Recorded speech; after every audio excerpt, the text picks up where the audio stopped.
모세가 장성한 후에 한 번은 자기 형제들에게 나가서 그들이 고되게 노동하는 것을 보더니 어떤 애굽 사람이 한 히브리 사람 곧 자기 형제를 치는 것을 본지라.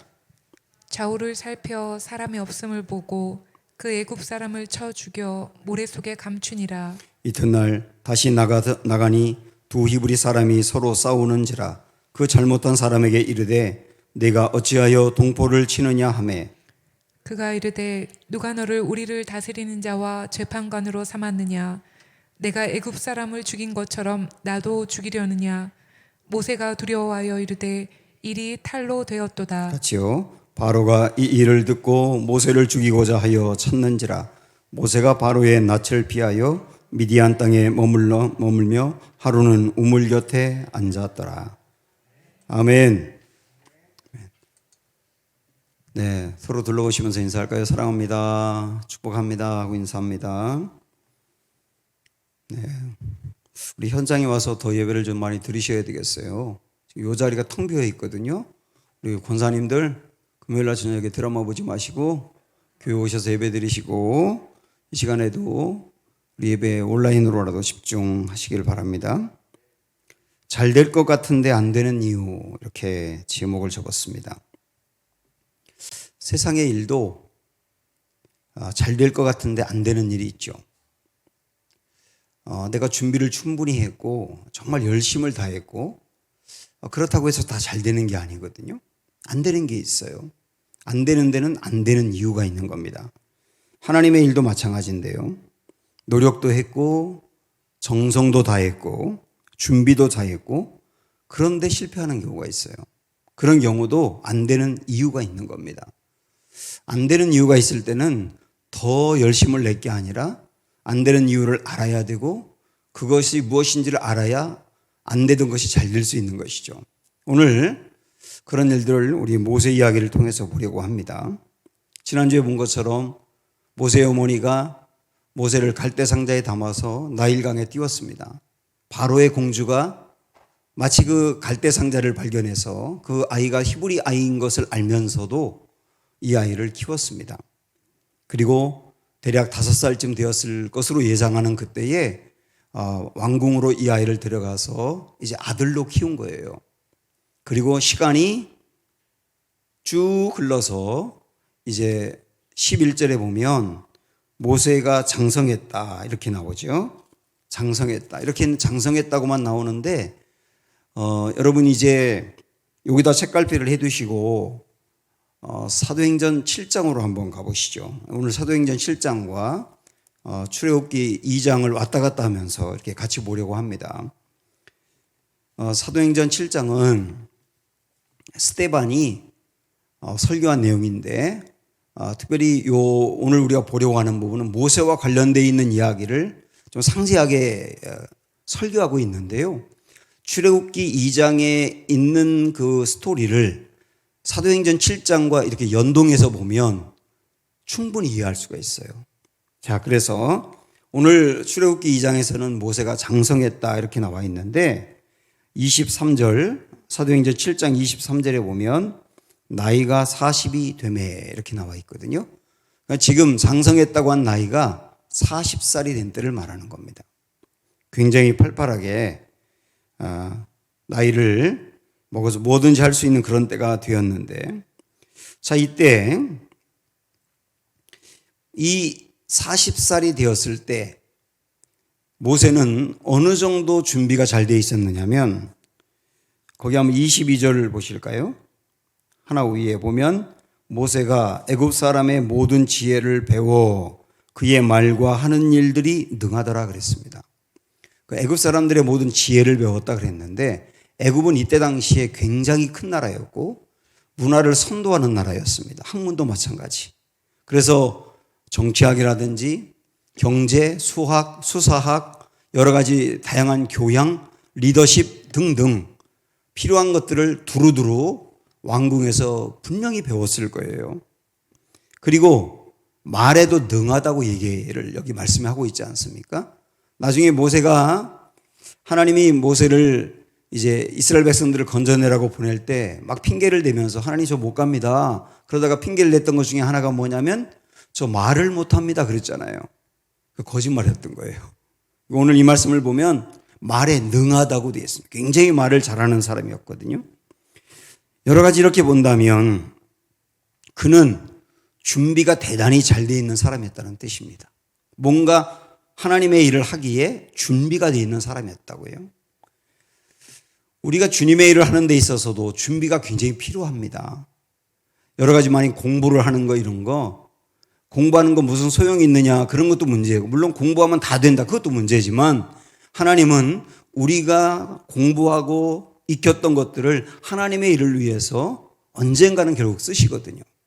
그래서 그렇게 익혀두는 것도 굉장히 필요합니다. 모세가 모세 오경을 쓴 사람이에요.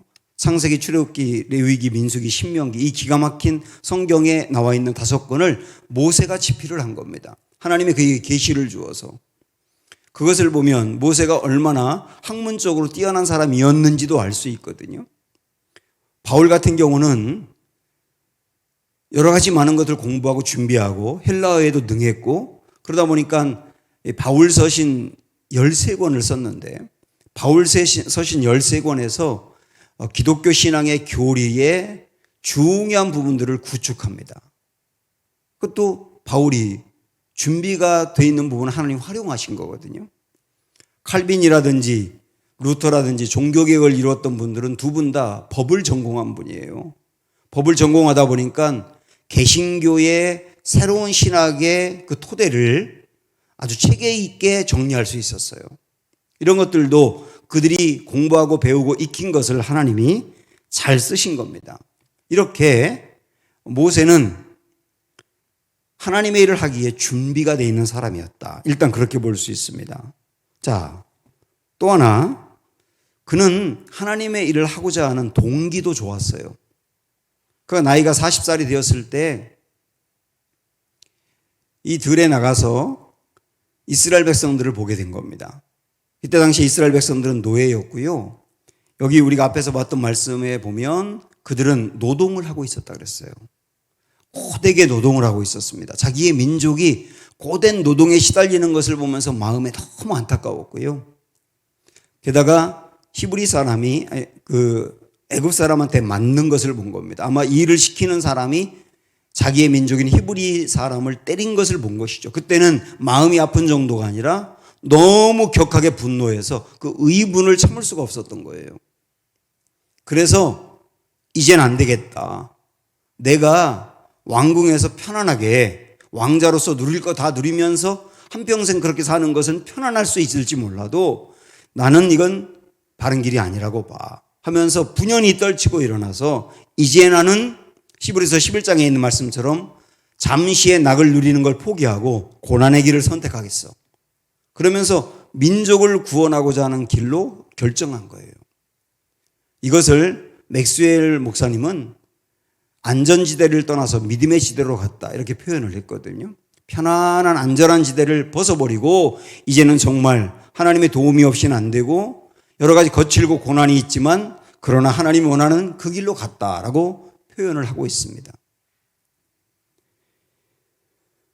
이게 결국 동기도 좋았다는 뜻이에요. 얼마나 좋습니까? 나의 안락한 삶을 포기하고 고난받는 민족과 함께하며 내 민족을 건져내고자 하는 동기라고 한다면 훌륭하잖아요. 그러니까 보세요. 준비도 잘 돼 있어요. 동기도 좋아요. 게다가 지금 이 모세의 나이는 40살입니다. 모세가 120년을 살았으니까 40살은 딱 3분의 1이 되는 나이죠. 우리가 90살을 산다고 하면 30살인 거예요. 우리 딱 전사님이 30대죠. 예, 딱 요 나이. 얼마나 활발합니까? 저도 30대 별명이 야생마였거든요. 뭐든지 할 수 있었어요. 힘이 있어서. 경험이 조금 부족했을 뿐이지. 그 나이 가장 왕성하게 힘이 있고 젊고 무엇이든지 할 수 있을 것 같고 그 나이에 그 정점에 와 있는 나이였다고요. 그러니까 준비가 됐어요. 동기도 좋아요. 젊어요. 다 됐잖아요. 그런데 실패합니다. 모세가 애굽 사람이 히브리 사람 때리는 것을 보면서 격해서 그 애굽 사람을 죽였지 않습니까? 그리고 모래 속에 묻어두었잖아요. 그리고 그 다음 날 또다시 자기의 동족이 노동하는 그 고통의 현장에 또 갔을 때 이번에는 같은 히브리 민족끼리 싸우는 거예요. 그걸 보면서 안타까워서 아니 당신들 이렇게 이국에서 고생을 하고 노동에 시달리며 사는데 같은 민족끼리는 서로 우애를 하며 서로 도와주며 그렇게 살아야지 왜 싸웁니까? 충분히 할 소리 했잖아요. 근데 그 소리를 듣고 있던 한 사람이 당신이 어제는 저 애굽 사람 죽이더니 오늘은 우리들 죽일 거요? 이렇게 말하는 거예요. 애굽 사람 몰래 죽이고 파묻었는데 그걸 다 봤던 겁니다. 그리고 이 사실을 바로 왕이 알았다는 것을 깨닫고 모세는 도망을 가지 않습니까? 그래서 그 애굽 땅에서 미디안 광야까지 거의 시내산까지 도망을 갔으니까 지도로 보더라도 상당 거리를 도망을 간 거예요. 결국은 모세는 하나님의 일을 하고자 하는 준비도 됐고 동기도 좋았고 그럴 만한 젊음도 있었는데 실패했단 말입니다. 왜 실패했을까요? 이제 이 질문을 해야 되겠죠. 물론 동기가 좋지 않아 실패하는 경우도 있어요. 준비가 부족해서 실패하는 경우도 있어요. 나이가 들어서 실패하는 경우는 별로 없습니다. 그러나 이런 동기가 부족하거나 준비가 안 돼서 실패하는 경우는 있어요. 그러나 모세가 실패한 것은 그 이유는 아니에요. 어떤 사람은 모세가 애굽 사람을 죽이고 이 모래 속에 파묻어 두는 것을 보면서 혈기 때문에 실패했다라고 이야기하기도 하더라고요. 저는 그런 설교를 듣기도 했어요. 일견 그렇게 볼 수도 있습니다. 혈기가 있으면 하나님의 일을 하기가 어렵지 않습니까? 그러나 혈기 때문도 아니에요. 왜 모세는 실패했을까? 왜 우리는 하나님의 일을 하면서 정말 열정도 있고 준비도 있고 많은 걸 갖추고 잘 될 것 같았는데 정성도 있는데 왜 실패할까? 하는 질문을 갖고 실패한 이유를 파고 들어가 봐야 됩니다. 왜 실패했을까? 두 가지를 찾을 수 있어요. 우리의 이야기가 될 수 있습니다. 첫째는 뭐냐? 하나님의 타이밍이 아니었던 겁니다. 하나님의 때가 아니었다고요. 자, 우리 사도행전 7장에 왜 모세가 실패했는지에 대해서 우리에게 힌트를 주고 있습니다. 자, 23절 보시면 나이가 40이 되매 그랬어요. 나이가 40이 되매 그 형제 이스라엘 자손을 돌아볼 생각이 나더니, 여기서 말하는 40이라고 하는 것은 나이 40입니다. 나이 40. 물리적인 나이가 40살이 되었다는 뜻이에요. 40살이 되었을 때 이제는 내가 내 민족 위해서 일을 해야 되겠지. 내 나이 40인데 이런 의미, 이런 뉘앙스가 있는 겁니다. 그런데 실패했단 말이에요. 그런데 30절로 넘어가 보면 거기 보면 이렇게 나와요. 40년이 참해. 이렇게 나와요. 40년이 참해. 이때는 나이가 80이 되었을 때라는 걸 얘기하죠. 40세에서 40년이 찼으니까 나이 80인데 여기서는 말이죠. 나이 80이 되매라고 표현하지 않고 40년이 참해라고 표현하고 있어요. 이 찬다라고 하는 말은 어떤 의미냐면 여러분 임계점이라고 하는 단어 아십니까? 임계점. 임계점이라고 하는 것은 최상으로 올라가서 더 이상 어찌할 수 없는 상태. 시기로 본다면 차고 차서 더 이상 견딜 수 없는 상태. 이게 임계점이거든요. 결국 여기서 40년이 찼다라고 하는 말은 하나님의 계획과 때가 최상으로 올라가 있다. 이제 하나님의 때가 바로 지금이다. 이런 의미가 있는 거예요. 그래서 나이 40살에 모세가 뭔가를 큰일 하려고 하는 것, 그때 실패한 이유는 하나님의 타이밍이 아니었던 겁니다. 하나님의 타이밍이 아니었던 것. 하나님의 때가 아니었던 것.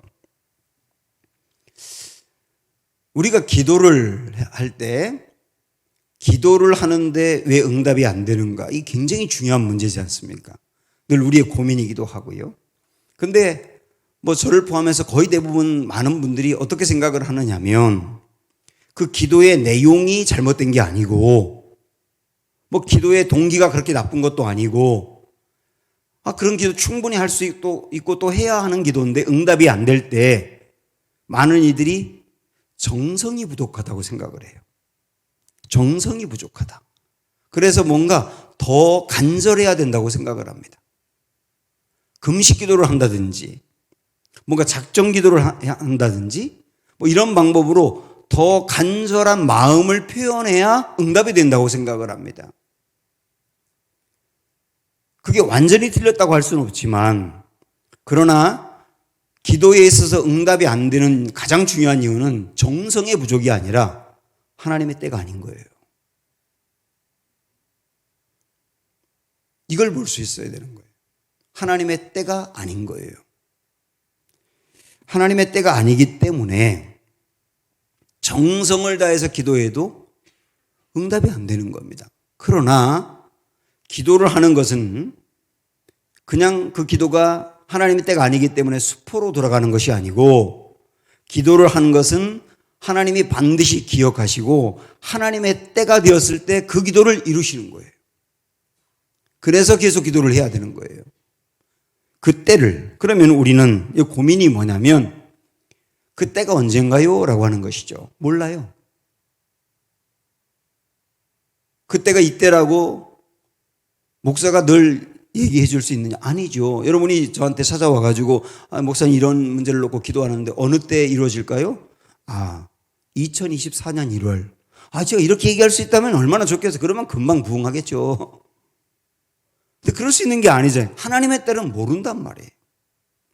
하나님의 때가 모르기 때문에 답답하지만, 그러나 하나님의 때가 되면 반드시 하나님은 이루신다.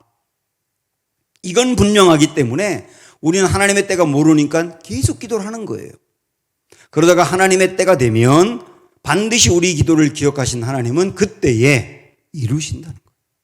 시간을 전혀 허비하지 않고 이루신다 라고 하는 걸 알기에 우리는 기도할 수 있는 겁니다. 하나님의 때가 되어야 한다. 그리고 더불어 우리가 알아야 될 것은 뭐냐면, 하나님의 때는 최적의 시간이다. 하나님의 때는 최적의 시간이다. 그건 여러분들이 경험으로 알아가시는 게 은혜입니다. 이때, 꼭 이때만 좋겠는데라고 생각했는데, 그때가 안 됐고 시간이 지나가서 나중에 이루어졌는데, 가보니까 이때가 아니라 이때 이루어진 게 얼마나 감사한지 깨닫는 거예요. 여러분 경험하셨잖아요. 이 문제를 놓고 지금 여러분 옆 사람과 나누라고 하면 나눌 게 굉장히 많을 거요. 하나님의 시간은 최적이기 때문이에요. 이거 붙들고 나아가는 겁니다. 자, 왜 모세는 실패했느냐? 하나님의 타이밍이 아니었다.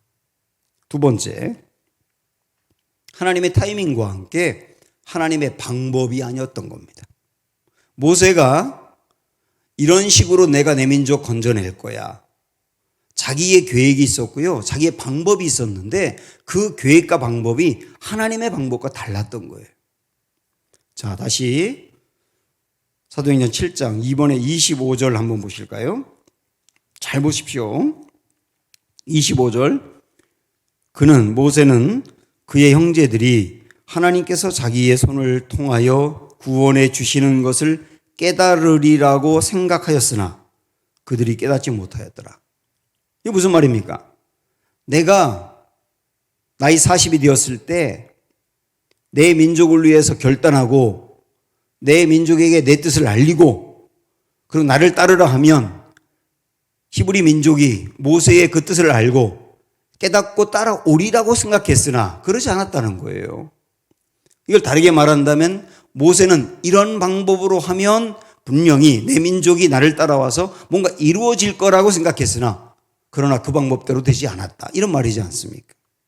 방법에 문제가 있었던 겁니다. 그런데 나이 이제 40이 더 지나서 80이 되었을 때 그때는 모세는 이때는 이미 민족을 구원하고자 하는 계획을 포기하고 있었고 또 그럴 만한 힘도 없었고 여건도 안 됐고 그런데 그 힘이 하나도 없는 모세를 찾아가서 그를 불러내가지고 오히려 그때 하나님의 계획을 이루셨잖아요. 이때가 하나님의 때이기도 했고 그리고 모세가 생각했던 방법과 하나님이 하시는 방법이 완전히 달랐지 않습니까? 방법에 문제가 있었다는 방법에. 그러면 여기서 우리가 주로 하나님이 일을 이루어 가시는 방법을 하나님이 계획하시기 때문에 다 할 수는 없지만 굉장히 중요한 게 하나 얻을 수 있는 힌트가 있어요. 하나님은 모세의 경우를 놓고 보면 모세가 힘이 가득 차 있을 때, 충분히 힘이 차 있을 때 자기 힘으로 하려고 하는 방법이 아니라 그 충분히 찼었던 힘이 다 빠지고 힘이 없었을 때 오히려 그를 통하여 이루는 방법을 쓰셨다는 거예요. 그렇지 않습니까? 나이 40이 될 때까지 모세는 공부를 많이 하고 경험을 하고 가지고 있는 자원도 있고 그래서 능히 할 수 있을 것 같은 힘이 차 있는 상태였다고. 이 정도 내가 갖고 있고 이 정도 내가 하면 따라오겠지. 내가 충분히 힘이 있으니까. 그런데 충분히 힘이 차 있을 때 안 됐단 말이죠. 오히려 하나님은 그 모세의 힘을 40년 동안 뺐다고 볼 수 있어요. 모세가 몇 번의 좌절을 하면서 도망을 갔는데요. 자, 보십시오. 모세가 이스라엘 백성들을 위해서 내 한 몸 바쳐야 되겠다. 그리고 이제 이스라엘 백성들이 나를 따르면 된다라고 생각을 하고 있는 시점인데 그렇게 잔뜩 계획을 갖고 결심을 하고 결단을 했는데 제일 먼저 좌절을 누구로부터 하느냐면 이스라엘 백성들로부터 해요. 참 신기하지 않습니까? 모세가 이스라엘 백성들을 위해서 일하겠다고 결단했는데 제일 첫 번째 좌절을 이스라엘 백성들이 준다고요. 그렇잖아요. 말씀에 보면 노동의 현장으로 나가서 싸우는 두 사람에게 당신들 왜 싸웁니까? 그러지 마세요라고 말했을 때 누가 당신을 우리의 지도자로 삼았습니까? 왜? 나도 죽이려고 합니까? 이렇게 대항을 했지 않습니까? 이때 모세가 좌절을 경험하거든요. 누구로부터? 히브리 민족으로부터. 나중에 80세가 되었을 때 하나님의 부름을 받고 애굽으로 가가지고 바로에게 내 백성 내놔라 라고 말했을 때도 물론 바로도 모세를 막았지만 모세를 또 좌절시킨 사람들이 누구냐면 이스라엘 백성들의 지도자들이었어요. 이스라엘 백성들의 지도자들이 모세를 찾아와서 당신이 왜 갑자기 여기를 와가지고 바로에게 쓸데없는 소리를 해가지고 우리를 더 고되게 합니까? 얼른 가세요. 그러면서 모세를 거부했거든요. 그때도 자기 백성으로부터 거부를 당한 거예요. 모세의 생각으로는 내가 이 정도로 헌신했고 이 정도로 갖고 있는 게 있으면 나를 따르라 그럴 때 예 하고 따라올 것 같았는데 그들이 거부를 하는 거라고요. 만약에 말입니다. 여러분도 단단히 어떤 계획을 세우고 한번 이렇게 하면 되겠다라고 추진했을 때 제일 나를 도울 것 같았고 제일 나를 따를 것 같았던 사람이 거부하고 안 되겠다고 반대하면 그때 좌절하잖아요. 지금 모세가 그런 상황이라고. 그러나 이게 하나님은 힘을 빼는 거예요. 게다가 바로가 모세를 죽이려고 하면서 모세가 도망을 가는데 사실 사람을 죽인 것은 분명히 잘못된 일이고 지금 이 시대로 본다면 보통 일이 아닌데 이때 당시에 애굽의 왕자로 있는 사람이 애굽 사람 한 명 죽였다고 해서 바로 왕이 죽일 건 아니거든요. 그런데 모세를 죽이려고 해요. 정치적인 이유가 있는 것이죠. 그래서 도망을 간 겁니다. 이것도 좌절이에요. 또 하나 도망을 가서 미디안 광야에서 어떤 한 여자를 만나가지고 그 집에서 그와 결혼하고 살게 되는데 처가살이를 하는 거예요. 애굽에서 봤던 여자들과는 전혀 다른 촌스러운 여자. 배운 것도 없으니까 말도 잘 통하기 어렵고 그리고 처가에 간신히 붙어서 양을 키우면서 사는 이 삶. 애굽에서 살던 이 삶하고 40년이 지난 다음에 도망으로 와가지고 이 삶이 너무나 다른 거예요. 좌절을 느끼는 거죠. 그러나 하나님은 힘을 다 뺀 다음에 더 이상 그에게 힘이 없다고 생각할 때 내 뭔가 계획으로 내 능력으로 뭔가 일을 할 수 있다고 생각하는 그것도 다 지나갔을 때 그때 드디어 하나님의 일을 시작하시지 않습니까? 이런 관점으로 성경을 보면 성경에 한두 군데가 아니에요. 자, 우리 알고 있는 엘리야가 열왕기상 17장에 보면 등장하자마자 이 아합 왕에게 뭐라고 말하냐면 내 말이 떨어지지 않으면 수년 동안 비나 이슬도 내리지 않을 겁니다. 이렇게 말하는 것으로 엘리야 스토리가 시작이 됩니다. 얼마나 대단합니까? 그 엄청난 아합 왕 앞에서 내 말이 떨어지기 전까지 비 한 방울 안 옵니다. 얼마나 힘이 많냐고요. 얼마나 용기가 대단하냐고요.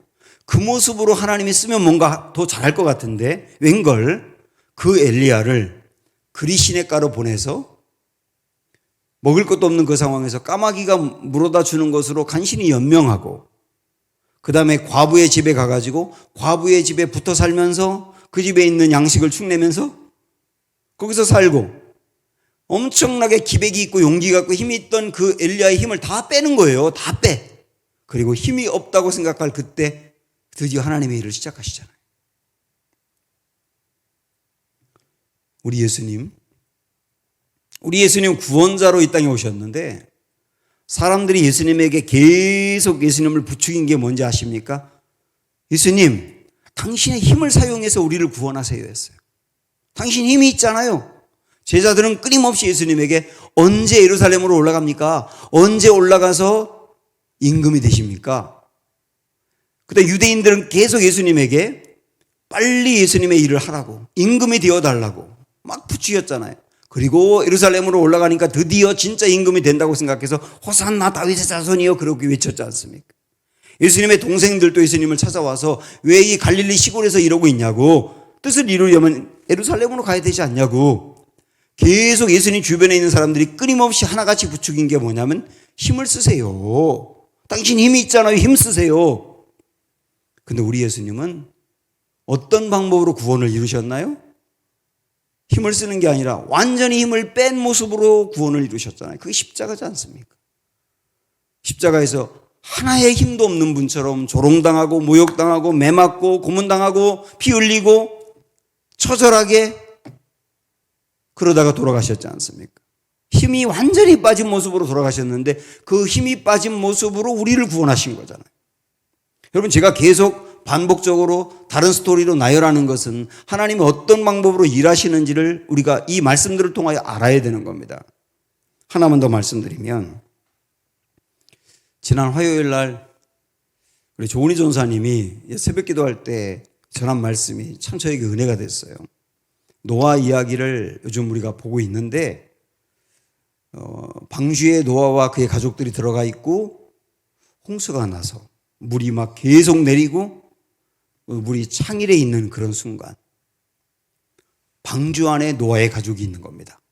근데 그 방주는 무슨 방향을 조정할 수 있는 키가 있는 것도 아니고 무슨 돛이 달려 있어가지고 방향에 따라서 움직이는 것도 아니고 또 뭐 어딘가로 빨리 가게 할 수 있는 뭐 동력 장치가 있는 것도 아니고 아무것도 없어요. 그냥 달랑 덩그러니 그냥 배 그 모습만 있는 거예요. 그러니까 물살이 가는 대로 그냥 떠밀려 가는 거예요. 창문으로 밖을 내다보았을 때 어땠을까요? 계속 비는 내립니다. 비 내리는 것을 가만히 봤더니 시체들이 둥둥 떠다닙니다. 동물의 사체가 막 떠다니기도 합니다. 그런 처절한 모습을 창문 너머로 볼 수밖에 없잖아요.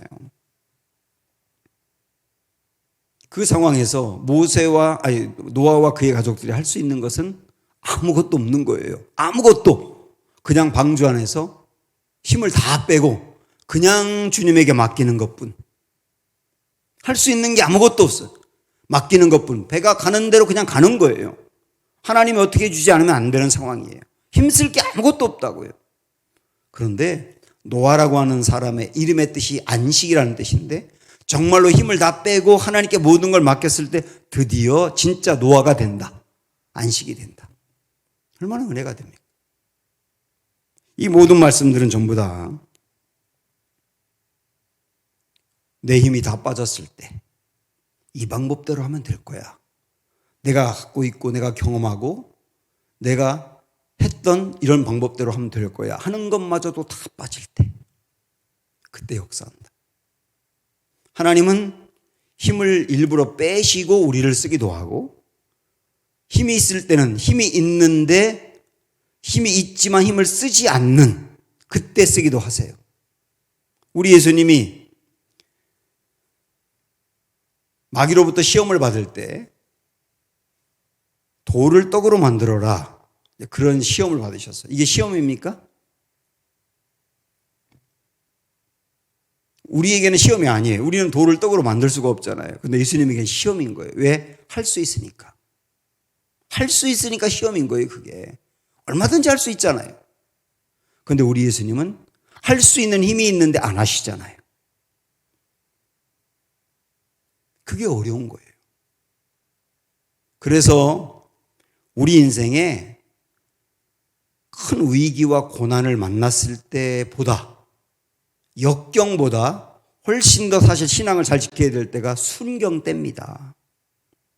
역경 때보다 순경 때가 훨씬 더 신앙을 잘 지켜야 될 때인 거예요. 역경은 보통 깨어 있어 기도하는데 순경이 되면 느슨해지거든요. 순경이라는 것은 내 힘이 충분히 있을 때거든요. 그 모습은 안 된다는 거죠. 사랑하는 여러분, 오늘 우리에게 주시는 말씀, 안 되는 거 안 되는 이유가 있다. 노력의 부족, 정성의 부족, 준비의 부족, 동기의 부족, 그런 문제가 아니라고 한다면 하나님의 때, 타이밍, 하나님의 때 반드시 그때 이루어진다. 우리 포기하지 말고 기도하면 하나님은 기억하셔서 그때 하나님의 뜻을 이루신다. 하나님의 방법대로 해야 한다. 힘이 내가 있다고 할 때는 그 힘을 일부러 쓰지 않는, 그게 하나님의 방법일 수 있고, 하나님이 우리의 힘을 빼실 때는 다 뺐을 때 이젠 안 되겠다라고 할 때 오히려 하나님이 이루신다. 이런 모든 것들을 여러분, 사역자들은 사역자들의 삶 속에서, 우리 모두는 우리의 일상적인 삶 속에서 하나님의 은혜를 경험하고 하나님의 계획을 이루어드리는 복된 삶으로 이 말씀을 적용해 나가기를 축복합니다.